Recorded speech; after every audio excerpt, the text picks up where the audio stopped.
Haleluya. Salam sejahtera buat kita sekalian. Puji Tuhan kita boleh kembali dengarkan renungan pada pagi hari ini. Kiranya kebaikan Tuhan, kasih sayang Tuhan, perlindungan Tuhan selalu menyertai kita sekalian. Ya, kita akan lihat sama-sama dari 1 Petrus 5 ayat yang ke-7. Demikian bunyi firman Tuhan, serahkanlah segala kekhawatiranmu kepadanya, sebab ia yang memelihara kamu. Puji Tuhan. Surat 1 Petrus ini ditulis oleh Rasul Petrus yang ditujukan kepada anak-anak Tuhan yang ada di Asia Kecil. Pada saat itu, ya, di mana mereka sedang menghadapi aniaya yang luar biasa terhadap anak-anak Tuhan karena nama Kristus, karena Injil. Ya, tetapi di sini Petrus mendorong mereka, menghibur mereka, menguatkan mereka supaya mereka boleh tetap sabar, tetap tekun, tetap setia dalam mereka mengasihi dan mengiring kepada Tuhan. Bahkan Rasul Petrus juga mengingatkan kepada mereka untuk selalu menyerahkan segala kekhawatiran mereka untuk kebutuhan keperluan mereka kepada Tuhan. Sebab Tuhan yang akan selalu bertanggung jawab untuk memelihara kehidupan mereka. Ya, puji Tuhan. Ya, kata memelihara dalam bahasa Latin ya ditulis dengan kata providentia. Artinya adalah menyediakan, melengkapi, mengasihi, melindungi, memelihara, memberkati, menjaga, menyertai, mencukupi, dan melimpahkan. Ya, jadi kalau kita lihat dari providensia Allah berarti tindakan Allah yang terus menerus dalam menyediakan, melengkapi, memelihara, memberkati semua kebutuhan umatnya. Baik itu dengan kebutuhan jasmani, begitu juga dengan kebutuhan rohani. Ya, puji Tuhan, kita bersyukur Allah kita adalah Allah yang luar biasa, yang selalu ingin memelihara kehidupan daripada anak-anaknya, mencukupkan, bahkan melimpahkan ya berkat-berkatnya buat kehidupan kita sekalian. Ya, oleh sebab itu, ya tidak perlu kita khawatir apa yang kita makan, minum, pakai, ya karena Allah akan selalu menyiapkan, menyediakan semua kebutuhan keperluan kita. Kalau kita lihat dari Lukas 12 ayat yang ke-22 dan ayat yang ke-24, Yesus katakan kepada murid-muridnya, jangan kamu khawatir akan hidupmu, ya. Apa yang kamu akan makan, jangan khawatir. Juga jangan khawatir akan tubuhmu, apa yang akan kamu pakai. Ya, katakan oleh firman Tuhan, perhatikan burung-burung gagak yang tidak menabur, tidak menuai, tidak mempunyai gudang, tetapi diberi makan oleh Allah.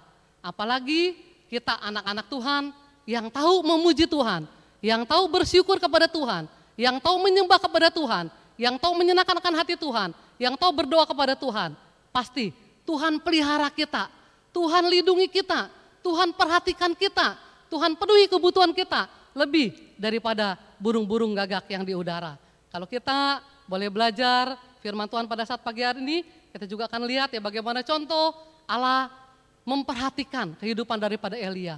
Allah memelihara kehidupan daripada Nabi Elia dengan begitu luar biasa. Kalau kita lihat dari 1 Raja-Raja 16 ayat yang ke-30 sampai ayat yang ke-33, ya di situ diceritakan ya bagaimana ya saat itu yang menjadi raja adalah Raja Ahab.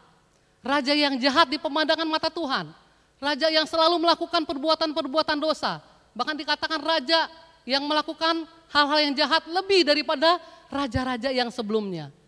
Ya, apalagi setelah dia menikah dengan Isabel, anak dari ya Raja Etbaal, yaitu raja orang wilayah Sidon.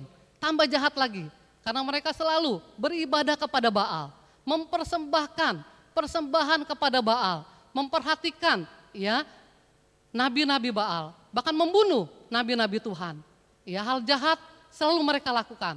Sehingga ya firman Allah berkata kepada Elia, katakan kepada Ahab, mulai hari ini ada masa kekeringan yang luar biasa. Ya, sampai aku mengatakannya lagi kepadamu, baru akan turun hujan. Tapi hari-hari itu adalah masa-masa yang sukar, masa-masa yang kering, tidak ada lagi embun. Bahkan dikatakan dalam Yakub 5 ayat yang ke-17, sampai lamanya itu 3,5 tahun. Ya, sangat lama sekali.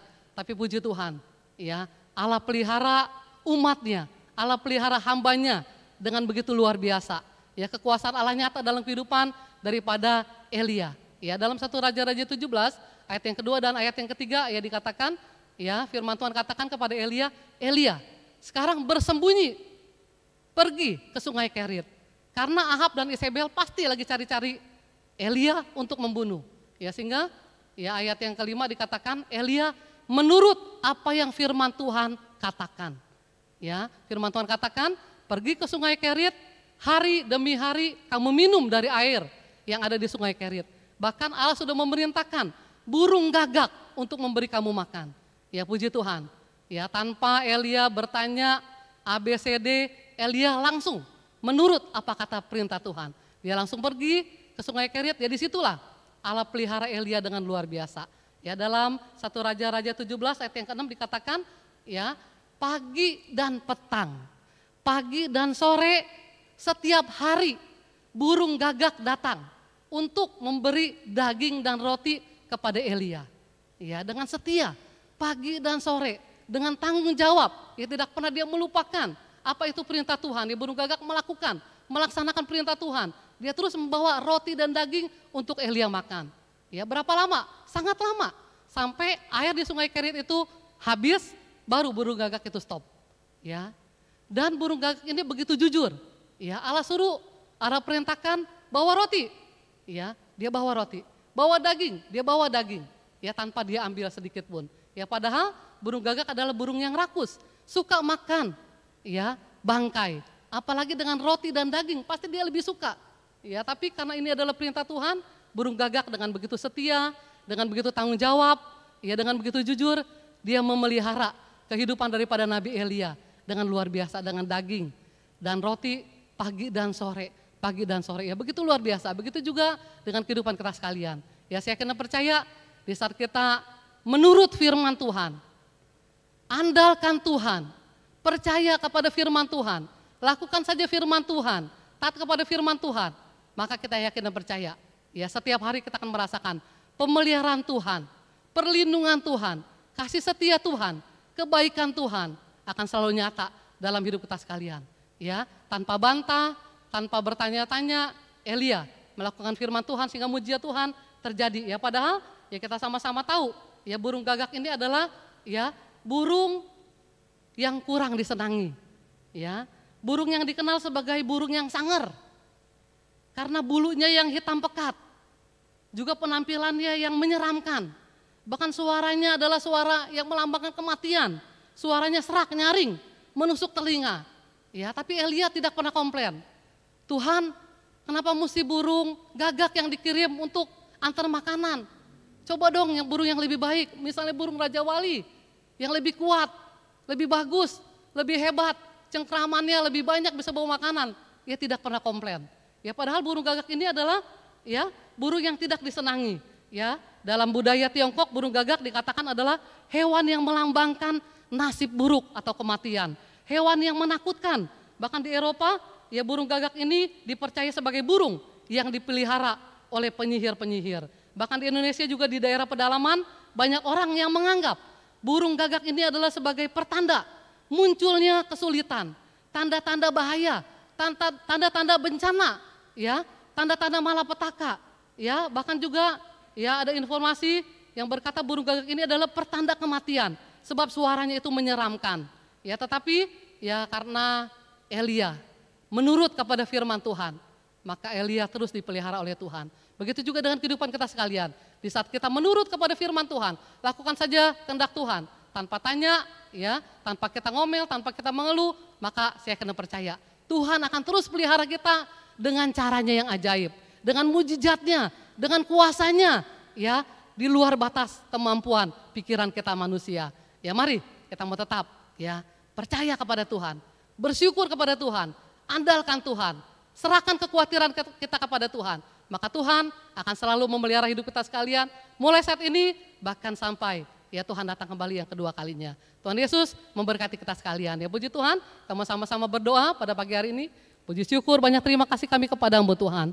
Allah yang sangat besar, Allah yang sangat hebat, Allah yang sangat luar biasa, yang selalu sanggup untuk memelihara hidup kami, juga memelihara kehidupan daripada umat-Mu Tuhan. Mari Tuhan tolong Tuhan, di masa-masa yang sukar dan sulit, kami tetap andalkan Tuhan, kami tetap berharap kepada Tuhan, kami tetap percaya kepada Tuhan, dan kami mau tetap Tuhan, lakukan firman Tuhan. Maka Tuhan akan bertindak untuk jauh Tuhan, mengasihi kami, peduli buat hidup kami, bahkan mengadakan semua kebutuhan dan keperluan kami Tuhan. Banyak terima kasih Tuhan, berikan kepada kami Tuhan cara pandang yang positif Tuhan, dalam kami menanggapi semua masalah-masalah kehidupan kami, karena kami kan percaya Tuhan, dengan kami berpikir yang positif, kami kan percaya Tuhan. Di balik semua yang terjadi, ada maksud Tuhan yang terbaik buat kehidupan kami. Untuk kami boleh selalu Tuhan lebih bersandar, lebih percaya, lebih berharap, lebih berserah kepada Tuhan. Berkati kami semua Tuhan, rohani kami, tambahkan dan kuatkan iman kami, harap kami, kasih kami, setia kami kepada Tuhan. Berkati juga jasmani kami Tuhan, tolong Tuhan. Semua kebutuhan keperluan kami, makan minum pakai Kau adakan Tuhan. Sebagaimana burung gagak Tuhan pelihara,